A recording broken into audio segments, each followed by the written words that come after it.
Friday edition of PFT PM. We're 2 weeks in to the 6-week PFT Live hiatus. I'm ready. I'm ready to come back. And here's why. I'm busier when we're not doing a 2-hour morning show. I'm busier now. This week has been a whirlwind, or as Chris would say, a whirlwind. I heard somebody say whirlwind on like a news channel recently, so maybe whirlwind is catching on. Anyway, it's been a whirl or whirlwind for me this week with all the collusion stuff and all the radio spots and podcast appearances. And then last week was doctor here, doctor there. I got a doctor thing on Monday, but I will do PFT PM before I do it, and I'm fine. Sorry, haters, I ain't dying anytime soon, at least as far as I know. You never know. You really never know. I know that's morbid, but the truth is, you never know. All right, I do know this. I am right around, and I wish I had the specific day. I think it's Monday, based upon my review of the calendar from June of 2000. I think Monday is the 25-year anniversary of the first time anything I wrote about the NFL ended up in any public setting, with NFLtalk.com, long defunct. It may still exist as a message board or something, but that was the group I started writing for June of 2000. To the best of my recollection and ability to engineer a calendar, which is limited, June 30 is the 25-year anniversary. So here's to another 25 years, although when I do the math, 25 plus 60. Hoo boy. All right, let's get to it. And thanks for some of your time this week. Thanks for hanging out with us when we're not otherwise producing the show 2 hours a day.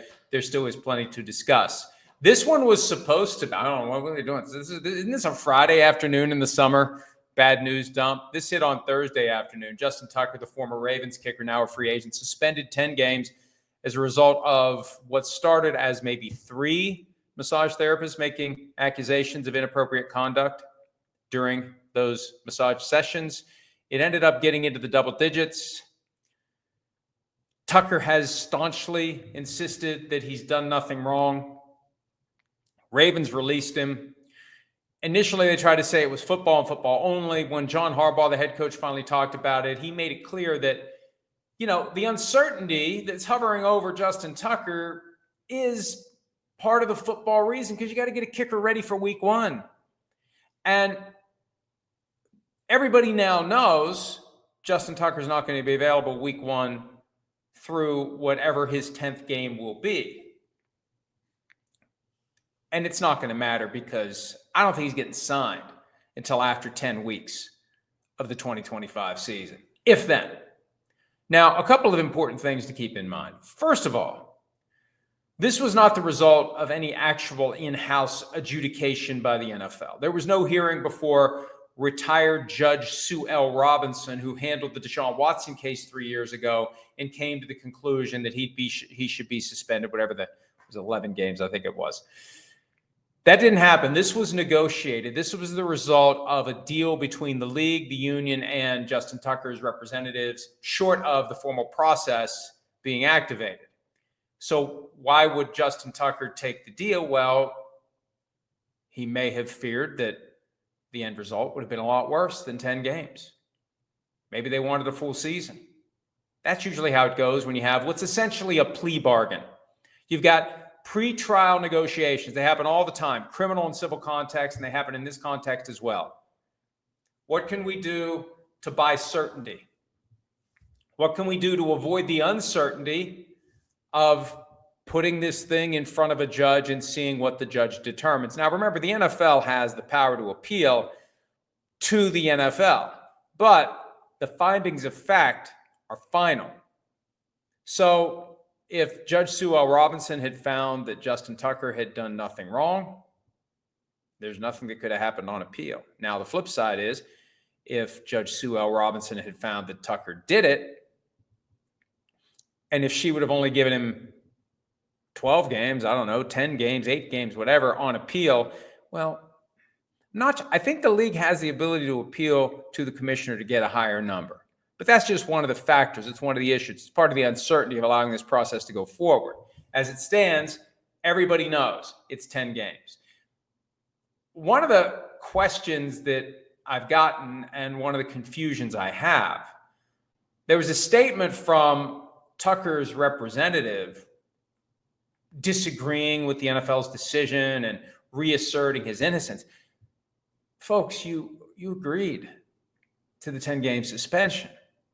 You agreed to this. Now, whether it's a guilty plea or a no contest plea, you can't just act like you didn't agree to it.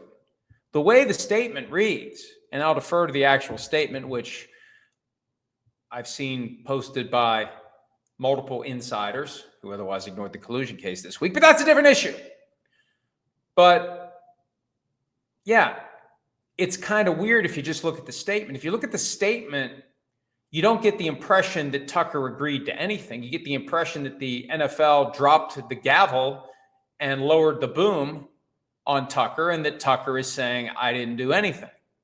Bottom line is, it's over. He's taken the 10 games, and now we see what happens next. Will he get back in the NFL?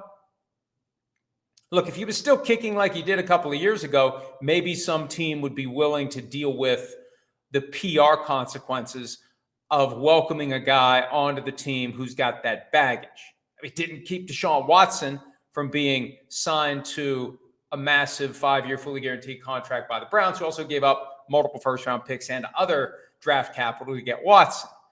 But the Browns thought they were getting a franchise quarterback.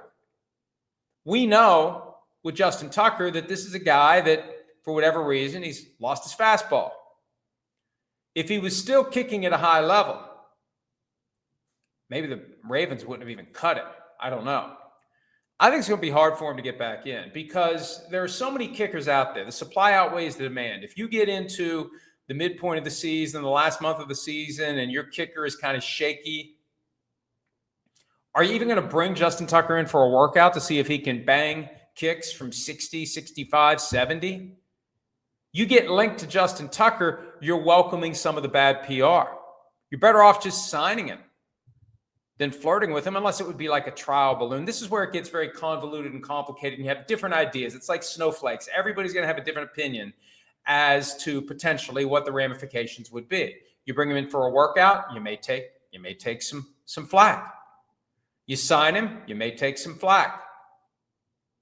And if you've got other alternatives and those guys don't bring to the table the baggage that Tucker does, why would you go with Tucker? And the NFL isn't in the business of trying to create second chances. They're going to give a guy a second chance if they think he's good enough. That's it. They're not doing it because it's the right thing to do. They're doing it because they think the guy's going to help them win football games. And they find a way to word salad a path through whatever the PR fallout would be. If Tucker was good enough right now, if he was believed to be good enough right now, someone would find a way to do it. And as I said, maybe the Ravens wouldn't have even cut it. So I think it's going to be very difficult for him to come back. Unless there's like nobody out there and these guys are doing face plants when they come in to try out and teams just can't find anyone to kick. Or maybe the Browns do it. Well, I mean, is it really going to hurt the Browns if they bring in Justin Tucker? And I think one of the reasons the Ravens were trying to tread water here and maybe avoid cutting Tucker, I think at some level they fear the possibility of Tucker coming back to haunt them. I mean, you could argue that Tucker was off last year because he knew this thing was percolating. I don't know what he knew about it. But now that it's behind him, once it is behind him and he returns, maybe he's got a new lease on life. Maybe he starts becoming Mr. Automatic from 60, 65 yards and in. I just think it's going to be an uphill climb for him. And it could be that Justin Tucker's time in the NFL has ended. I was on with Joe Rose, WQAM in Miami today, and he asked whether or not Justin Tucker gets into the Hall of Fame. You know, the voters, and I'm not one, I will never be one. They won't ask me to be one. They won't bother to ask because I don't want to do it. I wouldn't bother to ask because they don't want me because I'm a rabble rouser. The voters would say the bylaws prevent considering off-field conduct, but come on. We know that things other than what the guy did on the field can keep him out. If they just don't like a guy, if the guy was mean to them. Chris Carter was passed over a couple times. Terrell Owens. Remember when Gary Myers twisted his brain into a knot to try to justify not letting Terrell Owens in? So I think Justin Tucker's not getting in the Hall of Fame, especially because he's a kicker. It's hard enough for kickers to get in. You add this baggage onto it, and it's disqualifying as a practical matter. And that's why I think there's a good chance we're never going to see him again kicking in the National Football League. Here's something on the collusion case that is new. And everything that I'm talking about is like a thread that I haven't pulled yet, typically from the 61-page ruling that was unearthed earlier this week by Pablo Torre. This is something that is unrelated to anything in the document. And I got to give him credit. My buddy Stats, former PFT Live producer, he texted me yesterday and he put the idea in my head, and I think he's right. Second round of the draft, 32 players picked. 2 of them have signed. The first 2 players taken, one by the Browns and one by the Texans. The next 30 haven't signed. And there's only like 2 other players who haven't signed in the entire draft, other than everyone in round 2 except the first 2 guys. The problem? First 2 guys in round 2 have fully guaranteed contracts. And it's the first time ever that the habit of first round fully guaranteed contracts for rookies has trickled in to round 2. You know, it started in 2011 with the new rookie wage scale. You're going to reduce the money. A certain number of guys are going to get fully guaranteed contracts. And it was about the first 20 or so players that got fully guaranteed contracts in 2011. And it has been working its way deeper and deeper into the round now that everybody in round 1 gets a fully guaranteed contract. The first 2 players in round 2 have gotten fully guaranteed 4-year contracts. 30 players are unsigned. Is this an example of the same tug of war that played out between the teams and the players after Deshaun Watson got his 5-year fully guaranteed contract in 2022?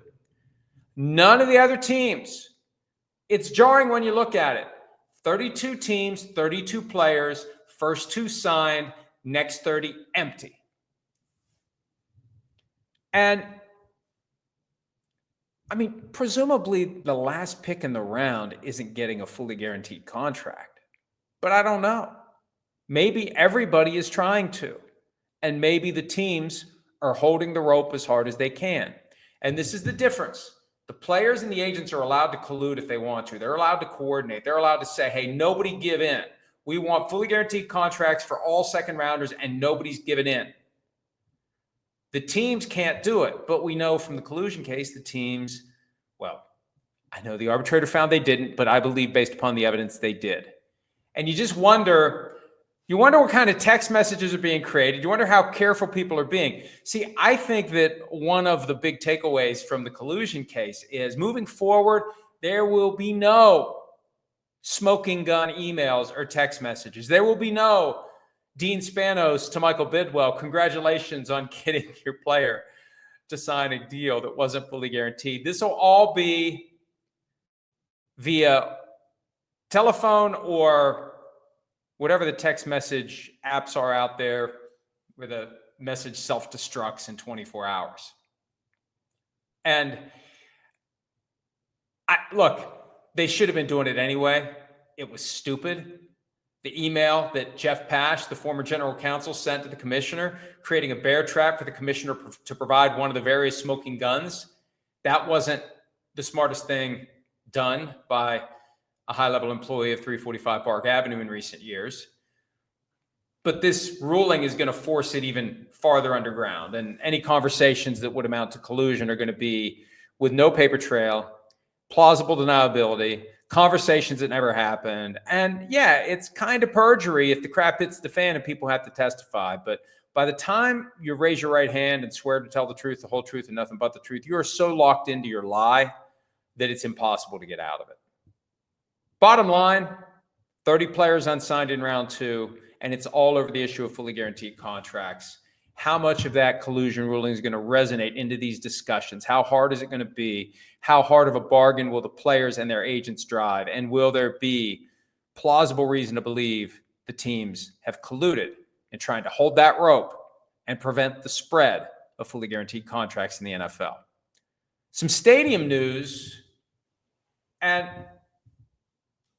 the Chiefs have themselves an awesome situation as it relates to their stadium, because they've got Missouri ready to pay for half of a full renovation of Arrowhead Stadium, $1.1 billion. Half of it's coming from the state. That's done, even though the effort to pay half from last year that required a public vote that failed miserably, that's gone. That's over. They found another way. They found a way to short circuit the ballot box and get the money. So they can stay in Missouri with a renovated Arrowhead Stadium. They also apparently want to consider Kansas. The Kansas deadline for a new domed stadium, $3 billion, and roughly half of that paid for by Kansas, maybe a little more. The deadline for accepting was and is June 30. The Chiefs have asked for an extension. Apparently, Kansas is going to do it. I mean, look, on one hand, it's stupid not to do it. On the other hand, at a certain point, you got to say, are you just using me here? Are you just making me out to be a sucker? Are you just trying to get more from Missouri? But that's what happens in these situations. And at least for the Kansas City Chiefs fans in the area, it's not Missouri and San Antonio as the alternatives. Like, they're still going to be the Kansas City Chiefs. The question is, are they Kansas City, Missouri, or Kansas City, Kansas? So it's good for the fans. It's great for the team, because the team can play one against the other and do the best possible deal. And you know they're going to do that. Why would they not take full advantage of their business leverage? NFL teams and owners always do that. So they want the extension from Kansas because they want to keep Kansas in the game, because they want the Missouri deal to get better. And if the Missouri deal gets better, the Kansas deal gets better. And one of these deals is going to be the deal that they take, and we don't know which one it's going to be. But owner Clark Hunt has said he'd like to have a dome stadium. And if they get a dome stadium, they may get a Super Bowl. That's something that's never going to happen if they renovate Arrowhead without putting a bubble, yes, a bubble, over top of it. So as the Chiefs make progress, the Commanders may be sputtering as it relates to a potential stadium at the site of the former RFK venue. Now, remember when the league, the Commanders, and DC Mayor Muriel Bowser introduced and announced the deal to build a Commander Stadium at that site, it was sold as a done deal. And right in the aftermath of that, we're having the draft in DC. Look, these things are all strategized. They're all carefully manicured. It's all 4D chess. The problem is, it wasn't enough to convince a sufficient number of the members of the DC Council to rubber stamp it. They're not going to be rushed. They're not going to move quickly. They're going to have hearings in late July. And you've got the team saying, hey, this is going to slow down the goal of opening the stadium in 2030. And you've got Mayor Bowser saying, hey, we may blow this. They may not even build the stadium. And you've got Maryland and Virginia, very similar to what's going on with the Chiefs. The team doesn't have to leave the area. The team just stays in Maryland. That's where it is now. New stadium in Maryland or stadium in Virginia. The door is wide open for Virginia and Maryland as the DC Council delays this process. And there's no guarantee they're going to approve the deal. But it's funny how it was covered as a done deal. I'd say most of the media reports I saw painted this thing as a done deal, with not many of them doing anything more than adding a footnote, if that much, that DC Council still has to approve this. And even then, the attitude was, yeah, they will. No, maybe they won't. And maybe their attitude is, we don't have the money to do this, and we shouldn't have to pay for it. It's a point I've been making all week. Why does the public have to devote taxpayer money to pay for the factory, the store, the workplace, the venue that attracts members of the public to show up and give their money and their attention and their time to the business that relies on their presence and their attention and their cash. I've never seen, and it's probably happened somewhere at some point in the United States of America, but I don't remember seeing stories about a grocery store chain squeezing money out of the local or state taxpayer budget to pay for a store, and they rely upon members of the general public showing up. I've never seen, when there's a concert hall that's being built or a theater that's just going to show movies, like the person that's trying to build the theater, I've never seen articles about trying to get taxpayer money to pay for it because it's something good for the public because they can come watch movies. It's ridiculous. So we're getting closer and closer to the point where I think that the public money is going to dry up completely, if not close to it. The Browns are getting their deal with public money. The Bengals are getting theirs. The Chiefs are getting theirs. The Commanders may not. It's just like the collusion case. The NFL doesn't want any of its teams to do a deal that doesn't have public money, except when the owner declares, I want to pay for this on my own, like Stan Kroenke did with the Rams. They don't want someone to fail because once one fails in their effort to get taxpayer money, then maybe more fail. And maybe it becomes a trend, just like they didn't want the Deshaun Watson deal to become a trend, not getting public money for your stadium renovation or construction. They don't want that to become a trend either. All right, as promised yesterday, and I almost forgot, I still keep forgetting to bring down the sample of the collection of trading cards. They're sitting right in the spot where they need to be. I'm just usually rushing when it's time to come down here. I'll get them at some point, but not today. I'm not going back up there now. It's too far away, and I'm lazy. I almost forgot this one. I said yesterday I wanted to have some time to take under advisement a la Judge Wapner. The coach is on the hot seat entering the 2025 season. I have a countdown from 5 to 1, and then I've got a few others I just want to address. So here they are. As of right now, and I mean no disrespect to the individuals involved, this is my assessment of who's on the hottest seat, and this takes into account the fact that the owner of the team may be inclined to make a change, may be feeling desperate. I'm not saying the coach deserves to be fired. I'm just looking at all, I think I've disclaimed it enough. I don't know why. I mean, I've been a chronic asshole for 25 years. All of a sudden, I'm going to try to be nice. Dave Canales, number 5, the Panthers head coach, entering year 3. If they have a disaster this year, I think David Tepper, in lieu of throwing a drink on a fan, may fill out a pink slip for Dave Canales. If they have a disaster. And I know there's kind of a vibe that, hey, maybe the Panthers are going to. Look, maybe they will. I don't know. But I know this. There's going to be 6, 7, 8, 9 teams at the end of the year that the feeling is going to be they sucked. And what are they going to do to get better? And if the Panthers fall into that band of teams, could be they disband the coaching staff and David Tepper finds somebody else. Next up, number 4, Cowboys coach Brian Schottenheimer. And look, Jerry Jones doesn't like to pay coaches to not work for him. And if the contract has guaranteed money beyond 2025, and who knows, maybe it doesn't. I mean, Brian Schottenheimer's ship finally comes in at a time when it seemed like he was never going to get a chance to be a head coach. Maybe he agreed to a contract that has no guarantee for 2026, has a team option after 1 year.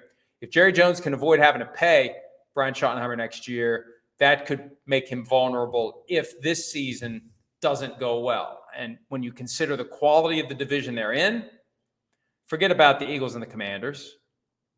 If they fall behind the Giants, and if the Cowboys end up in last place in the division, I think Schottenheimer could be out after only 1 year. And as we know, coaches getting fired after 1 year happens a lot more frequently than people realize. It could happen in Dallas. Number 3, and I'm not saying he deserves it. He's been dealt a bad hand. Chris Ballard, the GM of the team, has been dealt a bad hand. But Shane Steichen, it feels like we're getting closer and closer to the expiration date.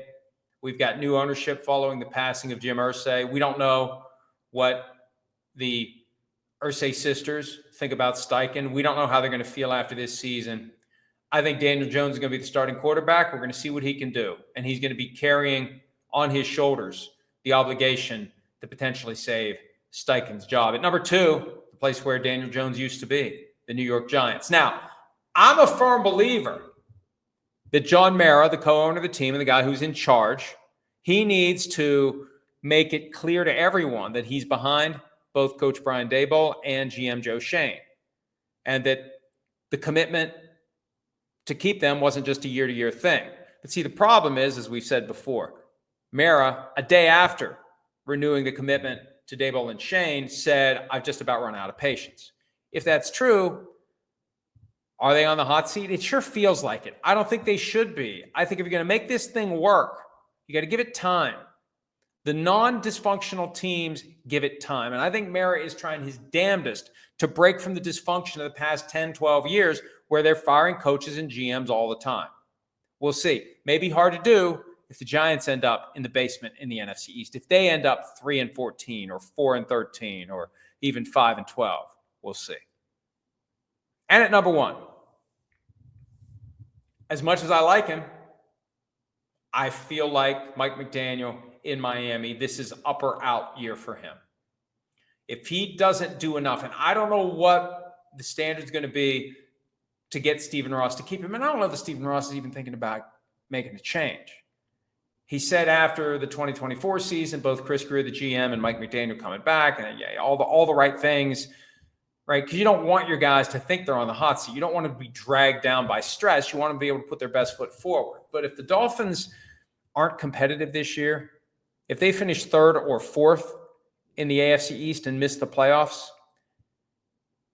it could be the end of the road. I don't know what Stephen Ross is going to do, but it could be the end of the road.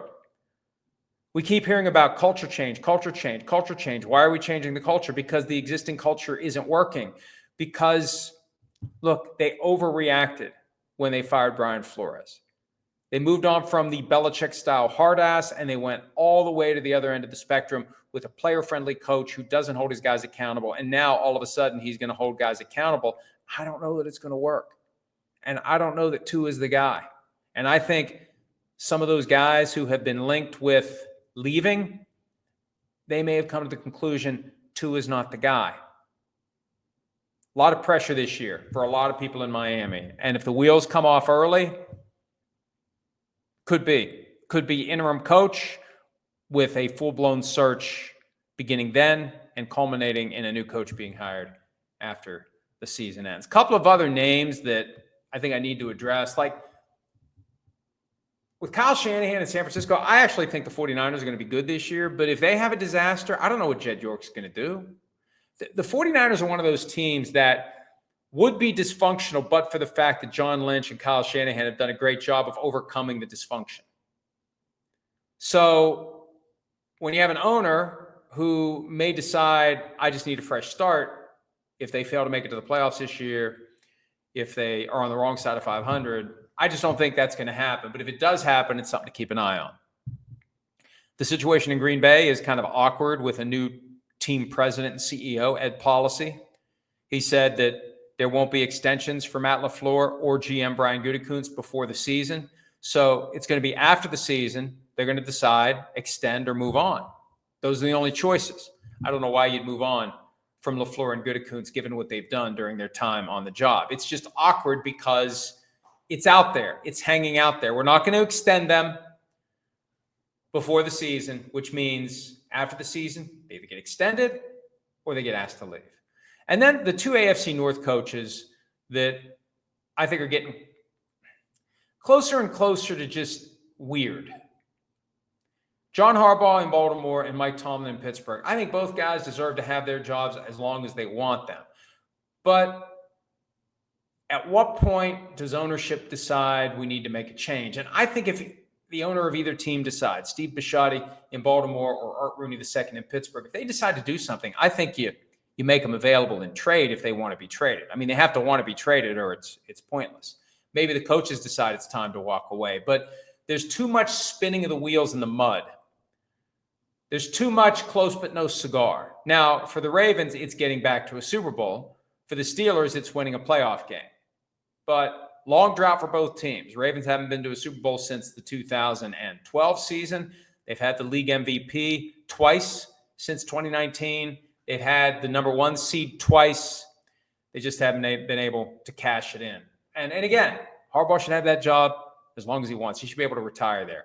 I just wonder the cumulative stress and pressure of getting close and not getting it done. Does it cause ownership to say, we're right there. We just need that one extra kick to get over the top? And in Pittsburgh, they are doing desperate things to try to win a playoff game.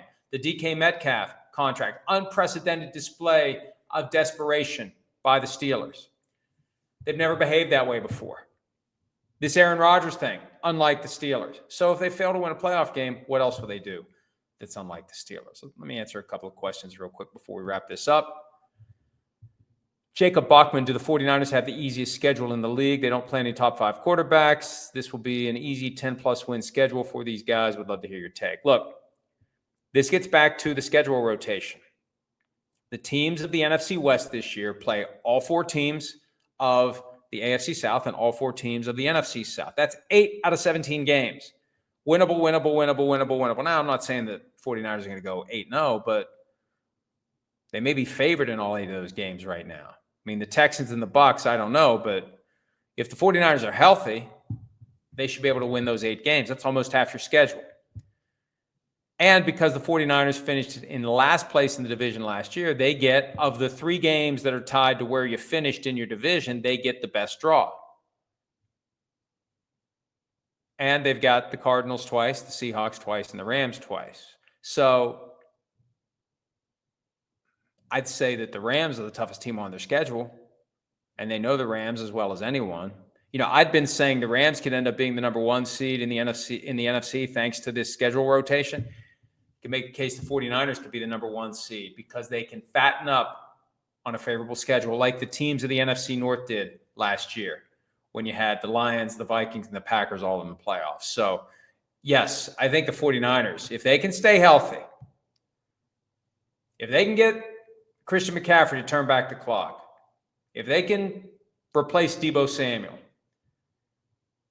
if they can replace the guys they lost on defense like Hufanga and Greenlaw, they could be very good. Not just good. They could be very good. They could be right back in the mix for another Super Bowl berth and maybe a Super Bowl victory.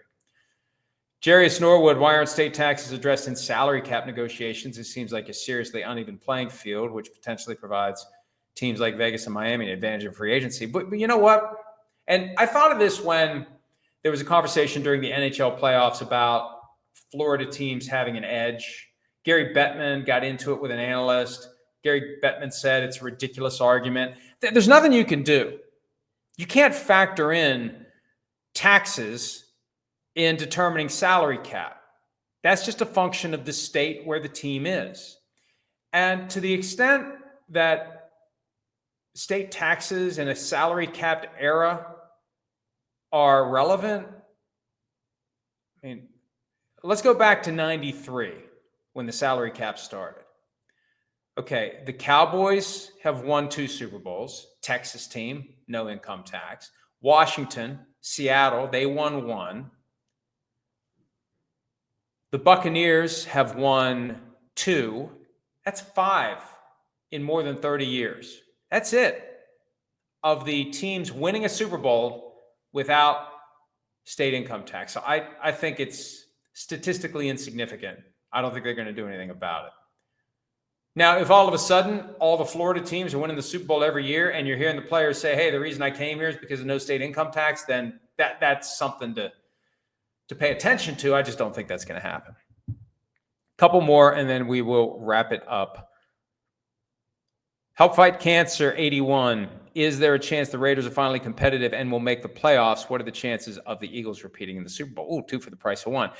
I think the Eagles could win another Super Bowl. That's easy. They're the most talented team in the NFL. The question is, can they continue to win and win and win with the target on their back getting larger and larger and larger? And then when we get to the postseason, can they beat the best teams they come across? And I think they can. Health is going to be a key there. As it relates to the Raiders, yeah, they can make the playoffs. Any team can make the playoffs. And I'm out of the Team X has no chance of making the playoffs because I've said that a couple of times over the last few years and I've been wrong. Bengals in 2021, Texans in 2023, just to name the 2 that I remember. No chance. No chance. Strong chance I'm a dumbass. So I won't say the Raiders have no chance. Is it going to be easy? when you've got 3 playoff teams from last year in your division, the Broncos, the Chiefs, and the Chargers? No, it won't be easy. And those teams seem to be better. But I'm a big believer in Pete Carroll. I'm a big believer in Geno Smith. And the Raiders will be overlooked. They can catch some people flat-footed. Yeah, I think they can make the playoffs. Now, again, health is going to be the key, especially if one of the other 3 teams has, a run of bad luck from a health standpoint. It opens the door. Yeah, I think the Raiders could. And I think the Raiders are moving in the right direction. They just probably wish they were moving in a direction other than ongoing membership in the AFC West. Last question, Jacob Demian. How have you managed a work-life balance between law and running a 24/7 news site? Well, first of all, I haven't practiced law since 2009. I had 1 or 2 cases that I held on to after we did the deal with NBC that became effective July 1, 2009, 16-year anniversary. It's coming up on Tuesday. Before that, what happened was, I was practicing law on my own, and I was working on PFT whenever I had free time. And once PFT started to make some money, I could be selective in what cases I did and didn't take. And once we did our deal with Sprint in 2006, that was when I really started trying to balance it out so I wasn't so busy practicing law that I couldn't take care of the website. And then when NBC came along and said we wanted to stop practicing law, I was like, oh, well, I want to. That's a deal breaker. Now I was happy to get out. So, and now currently I have no work-life balance. My work-life balance is work all the time. And my wife may prefer it that way. Now we do spend some time together and we do have family events, but most days, and I know my priorities are all messed up. I work all the time. I have to work hard to keep up with everything at PFT. And when I'm done for the day with PFT, I shift over to my hobby of 5 years now of creating fiction content, whether it's novels, whether it's screenplays, whether it's just working on those projects, dealing with those issues, outlining future possibilities. There are 10 or more plates that are spinning right now in that hobby that keeps getting bigger and bigger. So I am working for the most part from when I get up to when I go to bed. And I take a little nap in the afternoon, try to work out in the afternoon, try to have dinner with my wife. I think that's important.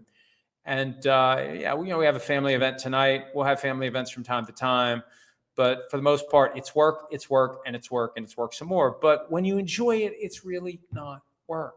And I'm playing beat the clock. I want to write as many books as I can before I drop dead. My theory, and I may have shared this with you before, it's called the infinite monkey theorem. You may have heard of this.